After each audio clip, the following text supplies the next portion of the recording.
Hello again, this is Hiro. We're going to look at some basic bonsai shape.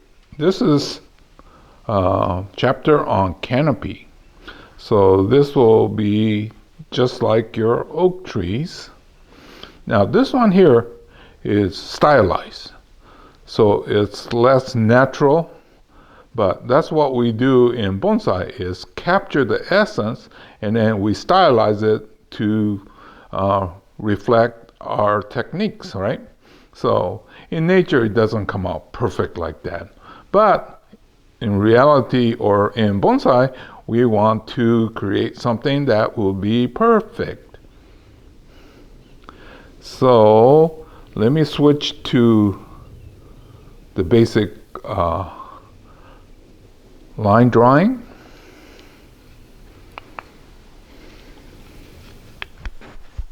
Okay, on this drawing, we have less of the ramification or the small branching.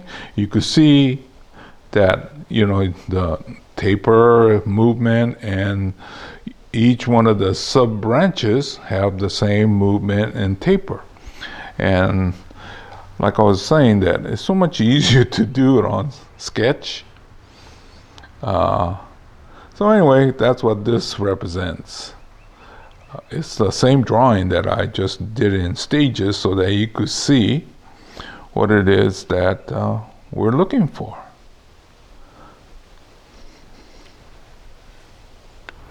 Okay, the color ones are pretty, but I think this way, where it just says black and white, we could see actual the details. So once again, we have roof flare. And then as we go up, we have our movement.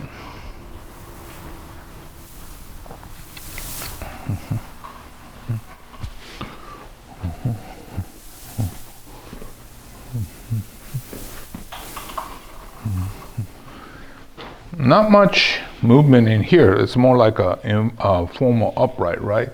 But as you get to the branches, see, branches should have movement and taper. Each one of these taper. So as you get to the end, it's very thin. So, see? And that's what makes a good bonsai. You gotta have taper.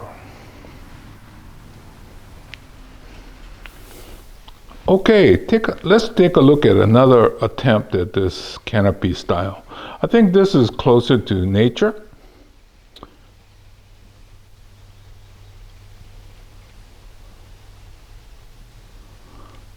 And I think what I see around here on my property, we got oak trees and it comes fairly close to something like this. But like I was saying on the other sketch, it's about your style. And if you like that absolute perfect, you don't have to. But if you want more naturalistic, maybe this is the approach. I'm just showing you some possibilities. But once again, these branches have movement and taper. And so does this main trunk. It goes up. And at the ground line, we have roof flare. And I think if you've been hiking in the mountains or you see these canopy type trees, you have this massive trunk and then it goes up. So anyway, this is another attempt at the canopy style.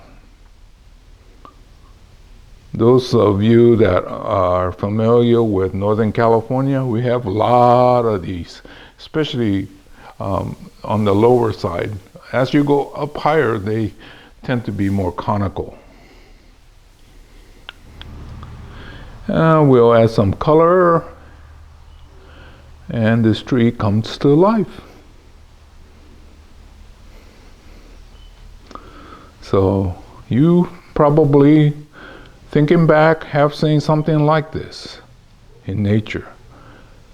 So all you have to do is capture the essence of what you felt, make it into a bonsai, and that's what it is. It's a bonsai with depth and feeling. So in your styling, you want absolute perfect.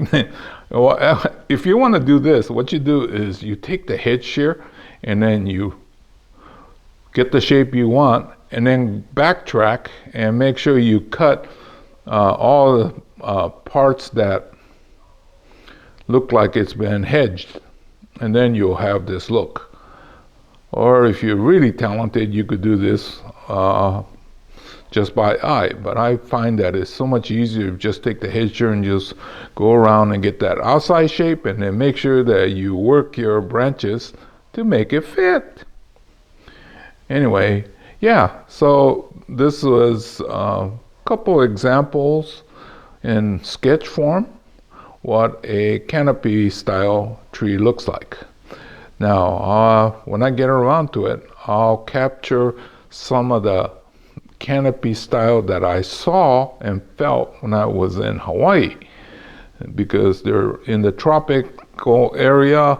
They do grow differently, but what I'm doing right now is basing all my experience on my property and this foothills of Northern California, and we tend to see trees that look like this.